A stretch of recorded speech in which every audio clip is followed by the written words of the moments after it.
Sa pagpadayon sa Barangay Development Plan Seminar Workshop gikatakda nga karong September 18 ug 19 ipahigayon ang duha ka adlaw nga workshop seminar sa Barangay Development Plan.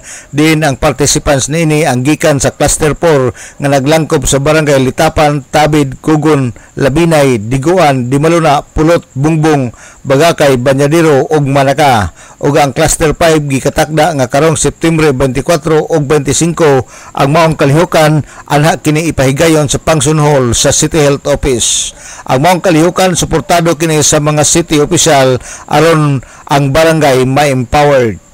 Atol unya sa maong workshop ana ang City Planning and Development Office nga mao ang lead agency sa maong activity. City Disaster Risk Reduction Management Office, City Health Office, Solid Waste and Environment Office, City Agriculture Office, City Engineers Office, City Nutrition Office, City Budget Office, City Accountants Office, City Administrators Office ug ingon man ang Department of Interior and Local Government ning dakbayan sa Osamis. Matud pa ni Rico Guangco nga ang nasangpit nga seminar workshop kadto lang pinaka-basic hinuon ana ang mga nagkalain-laing agency nga makatubag sa ilang mga pangutana.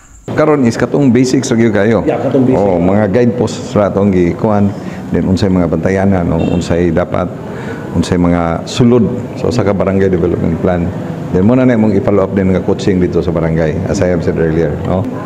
Sa kaning kuan karon kaning activity karon, gitahasan na to earlier daan sa mga barangay officials nga kindly check with the Purok Presidents regarding sa unsay mga issues and concerns nga dapat ipaabot, no?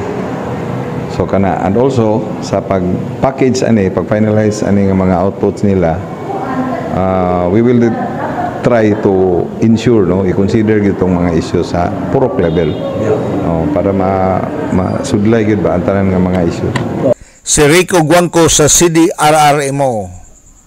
Alang sa DXDD Radio Kampana, ang radyo sa simbahan, WD45 Dudong Bargamento, Danag sa Dakbayan.